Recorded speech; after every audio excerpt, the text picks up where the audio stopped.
Weird. That's one way to describe the Nissan Juke. Still, that hasn't stopped Nissan shifting around 500,000 of the things worldwide since it first went on sale back in 2010. Now, it's had an update and Nissan has given it a new engine, a bigger boot and some styling upgrades. At the front, there's a thicker chrome surround for the Nissan badge.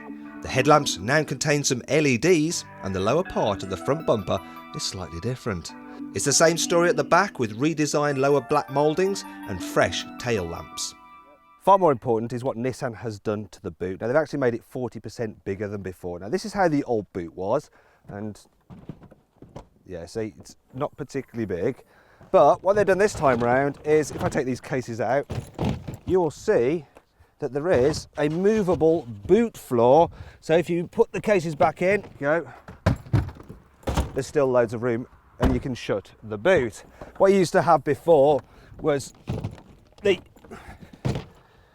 boot at this top position and just a storage cubby underneath there. And if you have got the level in the top position, you can see you've got a flat low base, so it's easy to slide items in and out. And when you fold the seats down, there we go, you've got a flat low bay. In-car storage is as it was before, which is no bad thing really, as there are lots of cubby spaces throughout the cabin. The interior design is pretty much unchanged too. There's the gear gaiter surround that mimics a motorcycle tank, and you can change the colour of that, and the air vent surrounds if you like. Meanwhile, the top of the range Ascenta Premium and Techno models have a Swish 5.8-inch touchscreen with satellite navigation. I find the system very easy to use. It responds quickly, it's intuitive, you've got full postcode entry, and it gives you a selection of routes, and they all seem to be pretty well thought out. The model to go for in terms of the Nissan Juke is the Ascenta Premium, because it's got all the kit you need. Obviously you've got your sat nav, you've got Bluetooth, there's USB input for your iPhone, you've got climate control. It's also got a handy reversing camera.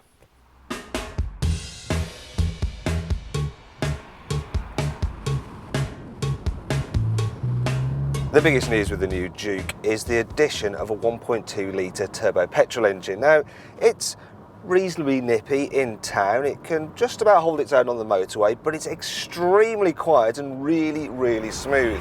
A return around 50 miles per gallon, which is pretty good. And really, unless you do absolutely loads of miles each year, I would have it over the 1.5 litre diesel, because while that might do 70 miles per gallon, it's nowhere near as nice to drive as this 1.2 litre petrol. As well as its 5-star crash test rating, raft of airbags and electronic anti-skid control, the Juke is now available with Nissan's Safety Shield active safety systems, and these include lane departure warning, blind spot warning and moving object detection, which warns of people or objects moving around the car.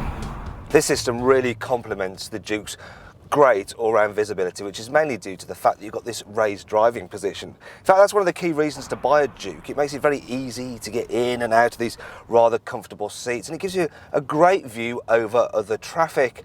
Another thing that's good about this kind of jacked up suspension is that you can fly over speed humps a little bit quicker than you should without worrying about grounding out on the other side. Don't go thinking the Juke glides over bumps like a full-size SUV though. Nissan has given it slightly firm suspension to make it feel a bit sporty. And while by no means uncomfortable, the car does tend to fidget over small bumps.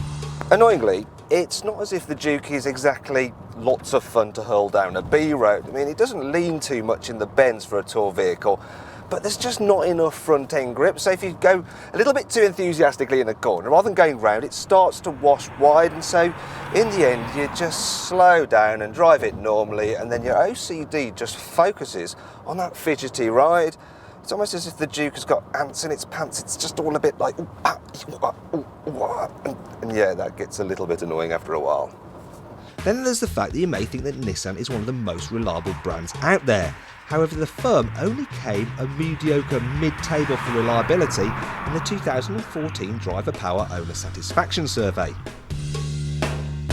There are some other things that I find a little bit annoying about the Juke. Now, you can get an all-wheel drive version, which is a good thing, but it's rather expensive, and you remember that boot extension that I talked about earlier. While that only applies to the two-wheel drive version, the boot on the four-wheel drive version is as before, which means it's quite small. Another thing is that while I can adjust the steering wheel for height, see that? Yeah, no, I can't adjust it for reach. Also, when the Juke first came out, I kind of liked this display system down here, the way you can toggle these switches between climate controls and driving mode controls, and you can alter the driving between normal, sport and an eco driving style, and that alters the weight of the steering wheel and the throttle response. And if you're in one mode and you want to just quickly operate the heater controls, it's dead easy, you can just turn the knob. Now, I've grown to think that this is just a complete gimmick, because the driving mode settings, right, you can look at information such as G-force. You can find out the engine's torque, the boost from the turbocharger. Now, the kind of people that I've seen driving a Juke aren't really going to care about those things. And anyway, if they're going to want to look at it while they're driving along, they're going to have to take their eyes off the road and stare down there, which is not a good thing. And they're really going to have to stare quite hard, because that screen, it's just so low definition. It reminds me of the screen on an old Game Boy Color. Then there's that sloping roofline. Yes, the Juke may look dramatic, but the space in the back is not as good as on the Renault Capture. Yeah, so headroom, if you lean back, my head's touching the roof. I'm 5'10.5", so anyone over 6 foot is going to struggle a little bit back here. Also feels a bit dark and dingy because these rear windows are quite small, and I think overall a normal Super Mini like a Volkswagen Polo just seems a bit more roomy here in the back. Still, the Nissan Juke has a lot more personality, and as they say, personality goes a long way. But if you're considering a car like this, you should also consider some of its main rivals, such as the Renault Capture, which you can watch our video review of by clicking up here, or the Peugeot 2008, which you can watch our review of by clicking down here.